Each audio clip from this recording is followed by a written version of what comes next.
today we are going to have a look at the Pandora's Box 5S arcade gaming system. So this is a pretty unique concept where they basically get a bunch of old school retro games, shove it into one box, and they give you the player 1 and player 2 controls, and you can hook it up to a monitor or a TV or whatever you want and play some really old games. To me, the most impressive features about this system is just the fact that it has like a ton of games, like games you've definitely never heard of before, because most of them I don't even think were ever released in the US. They're all from like Japan or something. So it's kind of fun to just scroll through and see different games you can play. From a hardware perspective, I think everything's pretty good. The controls are not quite the quality you would see on an actual arcade console, but for the most part they're good. The clicks have pretty good feedback. Again, they're not as good as what you would see on an actual arcade. I didn't have any problem with the joystick either. The box comes with one built-in speaker that's pointed straight down to the ground, which is kind of weird, but it also has an audio out jack. Or if you're using HDMI, which you probably should be, then it will transfer the audio through that to your TV. So the built-in audio is just for if you need it. If you're hooking it up to a monitor and you don't want to hook it up to speakers, then it's there.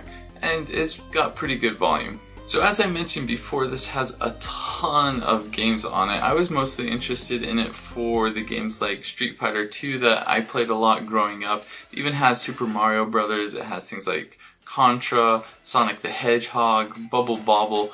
A lot of nice, classic, fun games that I remember growing up.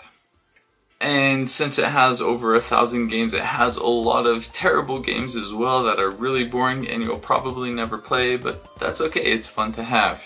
The output for this arcade box is full HD, which is nice, but none of these games were actually built for full HD. They're a much lower resolution, so the graphics really are not going to look that great, but it will push full HD to your TV, which is nice that it has the native resolution on most TVs and monitors.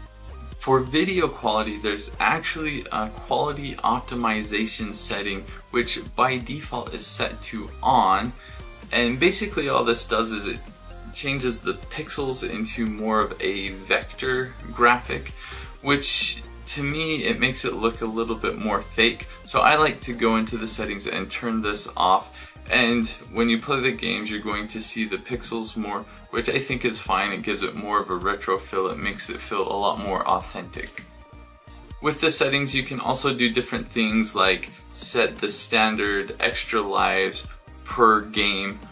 So if you decide you like a game and you want to play it a lot and you want more than your standard 3 lives or whatever, like if you're playing Super Contra or something like that, you can set it to have like 50 lives so that you don't end up dying real quick and having to start over again. Overall, I think this is a really fun gaming system. These are a lot of games that I grew up playing, so it's really nice to kind of relive a bit of history.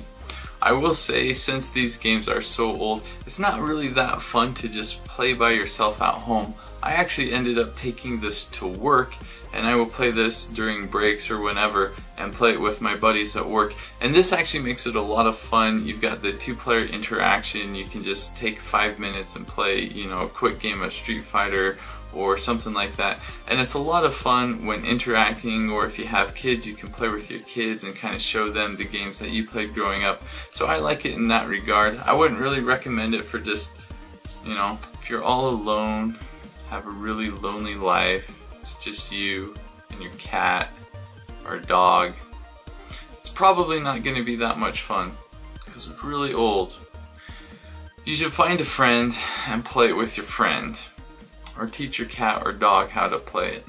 Then you'll have a lot more fun with this. But it's a really cool gaming system.